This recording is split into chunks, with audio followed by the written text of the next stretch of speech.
প্রাকৃতিক দুর্যোগের মধ্যেও ডিওয়াইএফআই এর কর্মীরা এই অসম্ভব ডেডিকেশন দেখিয়ে আজকে এই রক্তদান শিবিরকে যেভাবে সফল করলেন, দক্ষিণ দমদম 1 নম্বর আঞ্চলিক কমিটি ডিওয়াইএফআই এর পক্ষ থেকে আজীবন এই কর্মীদের এই ত্যাগ তা আমরা মাথায় করে রাখব।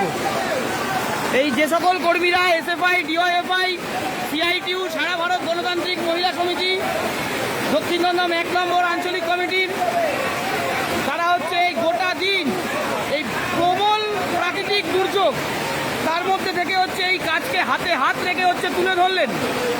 এইভাবে এক হাঁটু জলের মধ্যে রক্তদানের যে ইচ্ছা তাকে যেভাবে সাফল্যমণ্ডিত করলেন, তাকে অসংখ্য অভিনন্দন আমাদের লোকাল কমিটির পক্ষ থেকে।